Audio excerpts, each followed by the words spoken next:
Welcome to Muddy River News this week. I'm Bob Goff. My guest today is Father Chuck Edwards. He is the Catholic pastor, chaplain at the Illinois Veterans Home. Welcome. Thank you very much. I'm glad to be here. Of course, no stranger to Quincy. Third time's the charm, I hope. Third and final? I'm here to stay. That's great. So, of course, the Veterans Home, which is one of Quincy's treasures. Father Don Blickhand, the longtime Catholic pastor, chaplain there. And now you come in after one other transition. And how are you fitting in? Well, I think pretty good. You know, it's a wonderful place, great people. Takes time to get to know people and the names of people that I work with.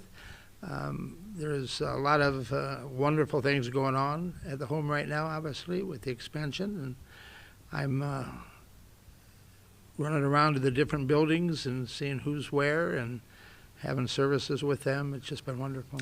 Yeah, it is truly one of Quincy's treasures, and everything that we can do to help those who have done so much for our country. And sure. I know the home, of course, had its ups and downs over the years, but again, this new $250-some-odd million expansion and renovation, it's something that a lot of this people in this community worked hard for. It went from Governor Rauner to Governor Pritzker. Governor Pritzker saw the need to continue it as well, and it is something, and I've been there numerous times during the process, and when you just look at all the upgrades and everything, it's really something that's fantastic for this community. It is, and I'm lucky to coming in now rather than maybe when it all started. I can see the fruits of the labor and how beautiful the buildings are, and that's great. It's going to be wonderful, especially for the residents there, but it's really the people who work there that make that place so unique and so special.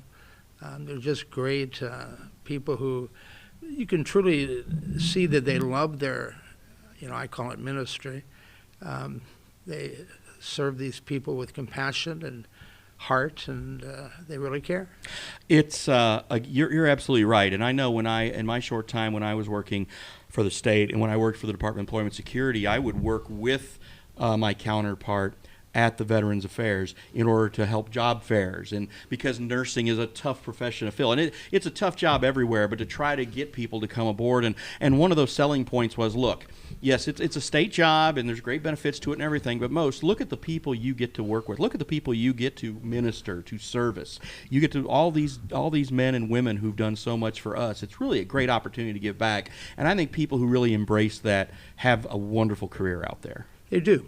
I'm really impressed with the ages of the workers that I've met, seeing so many young people, and as I've come to talk to them, and some of them I knew before from high school when I taught, and they just love working there.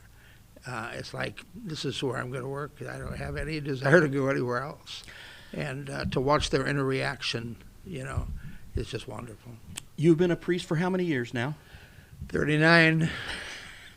And you have made a few stops, as that is kind of your mission. It's kind of the role. That's the job you sign up for. But I think most people, first and foremost, recognize you from your tenure at Quincy Notre Dame.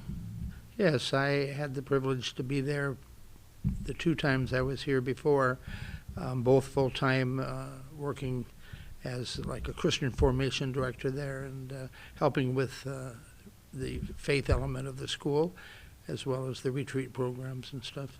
You mentioned retreat programs. You've still been a frequenter to Quincy because of your activity in the retreats and the Teens Encounter Christ and also the Quincy Crescile. What do those retreat programs mean for the faith and its expansion? Well, for all parish priests, you get to know people at the parish, and it's wonderful. But these retreats offer an opportunity for people to take it a little deeper, go the next step.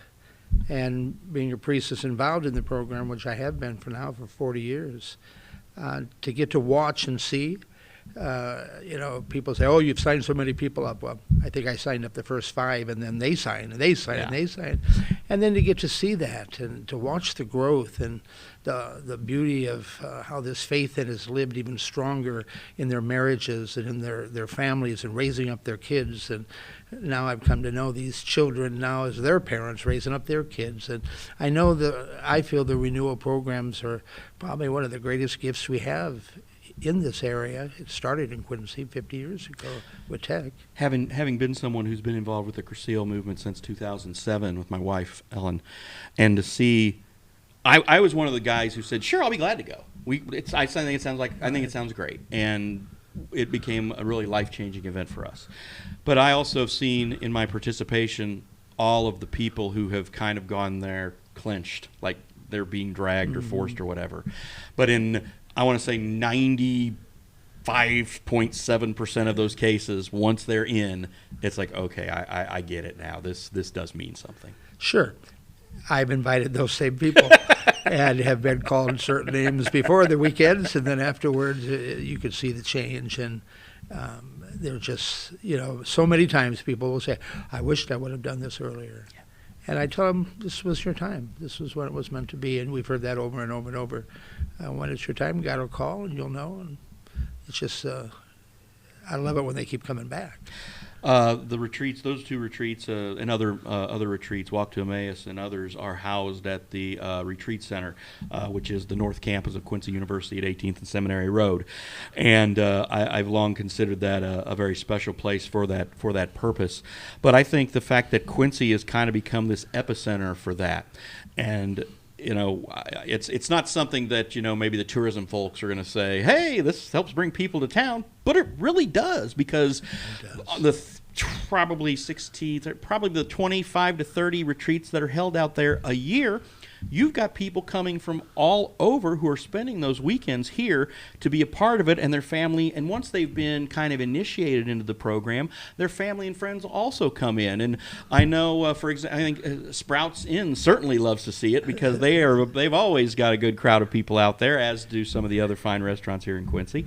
I think that, I've always considered Cursillo, even though I talk about it a lot to people when they ask or what have you, it's one of our best kept secrets in this community. It is. As I've been in parishes even three and a half hours away, Highland, Illinois, the parish now probably has 400 people who have come to Quincy to do Cursillo. Maybe they had been up here before. Most of them had not been. They come back, they come back, they come back. And not just for the renewal. They've come to love this town.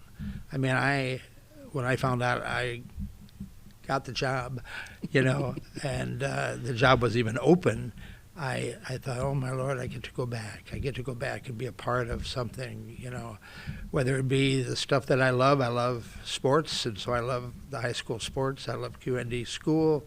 I love the parishes that I've been a part of. I love these renewal. But Quincy, gosh, Quincy. It's just such a unique, even in the sense of being Catholic as a priest, there's nowhere to me in this diocese that compares to what we have here. And our diocese goes to the Indiana border. Yeah. But there's nothing like what you got here. And the university, the Franciscans, boy, that's been the meat of the heritage, I think, of our faith here. It really has been, and of course, our mutual friend Father John Doctor's been a part of that too, as he's the spiritual director of Quincy Cursillo. And Jim Wheeler. And Jim Wheeler, and we've had some really good ones here. So, you talked about your service at the Veterans Home, but again, something else that people might not recognize: your 10 o'clock Sunday Mass is open to the public. Well, yes, the door is always open. We never say no to anyone. What I love about that, because we've started now and people are coming, I think it's just great for the veterans too. Yeah. It's not to the point where the veterans can't find a seat. Yeah. They get their pew and the place where they sit, but the interaction. We had probably about 7 kids there. And it just led me. It's not that I'm Mr. Spiritual, but in the midst of it, I said, they need to connect. And so after communion, I had all 7 of those kids come around and shake every one of those veterans' hands. And especially there was one man who's up front, 98 years old, World War II veteran. And already a teacher told me that kid who shook his hand went back to school and said, I met a World War II veteran and got to shake his hand. So I just know that it's going to bless them in having that connection. And the scouts used to bring them over, and they're going to start helping me again now that COVID's all over and stuff. I think. Well, get that permission. But, I'll tell you what. I used to, for years, I always attended the Veterans Day ceremony out there pre-COVID, and it was just wonderful. And to see the whole community come together. And I think the Quincy High Band and the Quincy Notre Dame Band took turns playing at that. And they would come up and they'd have a speaker, and you would just Yeah. see, and everybody would stand up, whichever arm of the service, branch of the service they were in. Blows my socks off every just time. great. Every time I'm bawling. It Sit is next- just, yeah. Lippincott Hall is just a really cool place anyway, with that balcony and everything. And I just always thought that was When Valerie puts together just a wonderful, wonderful program. It's just wonderful. Those And are the music, I think it was Senior High played this year. Yeah. Ooh, it was powerful. they're just incredible. It was great. And it's something that, again, I know those men and women who are there. It again, they still want to be not only a part of their community, the Veterans Home, but also a part Something of the bigger. greater Quincy community. Yeah, so much. Yesterday, I think it was, or maybe, yeah, it was yesterday, they had like Christmas gatherings, and all the veterans in town came out to help with the party. And just to see that in reaction was so cool. And I'm not a veteran, but I want to be now. Sure. You see that. And just to get to do a little bit of what I can do, but to see those veterans come back and wheel them around and taking them for hot chocolate and stuff. And a lot of the families that come back. It's just wonderful. I've got that veteran I was telling you about, Jim, his son drives from Monroe City all the time to be with his dad. I have friends from Springfield who come over occasionally for their folks, and matter of fact, I've got a couple of them. I've had two, and they always say, "Yeah, we come over there," and like Feed the deer. Feed the deer. But then they'd say, "Okay, I'm gonna go play Dad, then I'm gonna go play Westview or something like that." So they Yeah. would come and do other things as well. Because again, when you talk about things to bring people to Quincy, is what we're always talking about. The Veterans Home is one of those where families will come from all over to see and visit with their folks, but then also they're going to maybe stay at a hotel. Maybe they're going to go have dinner somewhere. Somewhere. I mean, everybody talks about restaurants. For me, of all the towns that have come here for Cursillo, it's like, we don't know where to go. And they start naming the different places they go to and they love. Yeah, no, and we always, and it's funny because after mass, after a Cursillo mass, you'll go and you'll see all these Cursistas there. That's always a lot of fun. Sure. So, all right, the important question: now that you're back in Quincy, how often are you going to get on the train to go to Cub games this season? I am. Great, tickets booked and everything? Well, I moved to Springfield at one time, and I moved to Effingham at one time, and all three have trains. Yeah. So I've been doing this for 40 years. Oh, okay. Take a day off, go up.